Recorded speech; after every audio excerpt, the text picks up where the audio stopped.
I'm Teisha Bader with the JBS News Update for Tuesday, January the 13th, 2015.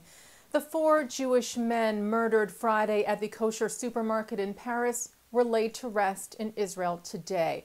The bodies of Yoav Khatab, Philippe Ram, Yohan Cohen, and Francois Michel Saada arrived in Israel this morning.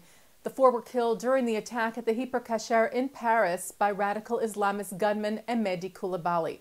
State funerals were held for the men in Jerusalem, attended by Israel's leaders and officials, among them President Reuven Rivlin, who eulogized the men and expressed his outrage at the anti-Semitic attack that took their lives.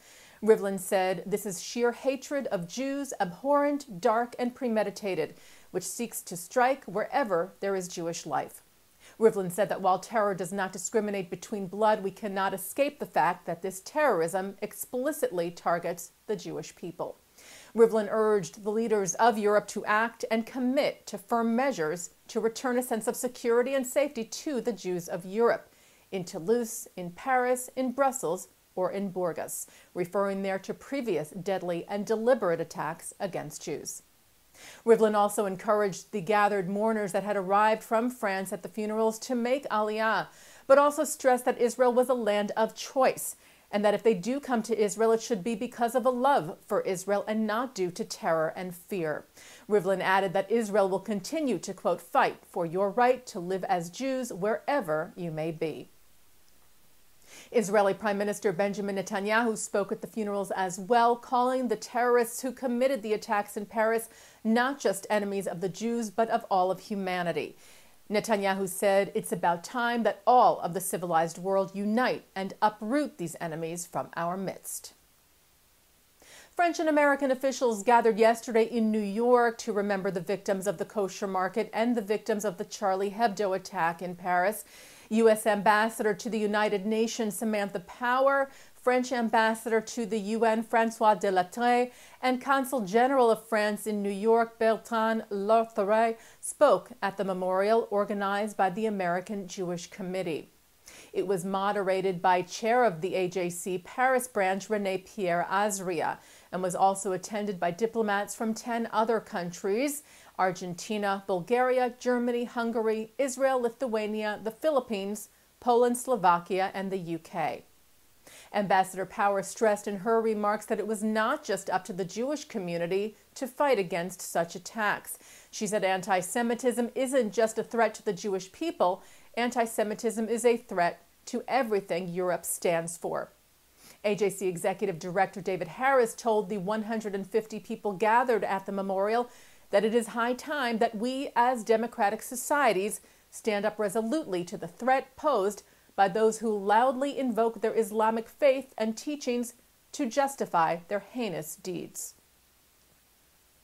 Meanwhile, a Hamas publication praised the terror attacks in Paris.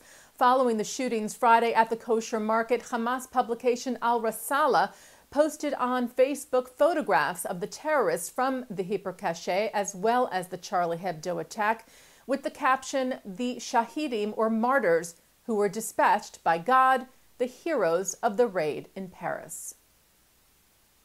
U.S. President Barack Obama spoke over the phone with Israeli Prime Minister Netanyahu yesterday about several issues, including negotiations with Iran and the recent appeal by the Palestinian Authority to join the International Criminal Court. According to a readout of the call from the White House, the president reaffirmed the U.S.'s enduring commitment to the security of Israel and to close cooperation with Israel. Obama restated what was said earlier by the State Department about the PA's turn to the ICC, that the Palestinian Authority does not constitute a state and is therefore not eligible to join the court, and that the PA action was not constructive. The president told Netanyahu that the U.S., quote, "continues to strongly oppose actions by both parties that undermine trust and encourages both sides to seek ways to de-escalate tensions." A trial here in the U.S. which hopes to prove the liability of the Palestinian Authority and Palestine Liberation Organization for multiple terror attacks in Israel began today. This was the first time that the PA and PLO were on trial in the U.S. It follows a lawsuit brought against them by American victims and their families of 7 terror attacks that took place in Israel between 2001 and 2004 that killed 33 and wounded hundreds, many of them U.S. citizens. Last week, a Manhattan court ruled that the trial could go on despite appeals from the PA and PLO. The lawsuit was first filed in 2004 under the U.S. Anti-Terrorism Act, a law that permits U.S. citizens injured in terror attacks outside the U.S. to bring lawsuits in the American federal courts. The trial is expected to last up to 3 months. And turning now to our programming for tonight, Tuesday, January the 13th, at 7, a JBS television exclusive presentation as co-founder and dean at Mechon Hadar in New York, Rabbi Shai Held, leads a study session in honor of the first yahrzeit of Jewish philanthropist Edgar Bronfman Sr. And then at 9 tonight, Mark Golub sits down with former 60 Minutes producer, author Abigail Pogrebin on L'chaim. That's tonight on JBS and jbstv.org. And that's the JBS News Update for Tuesday, January the 13th, 2015. I'm Teisha Bader.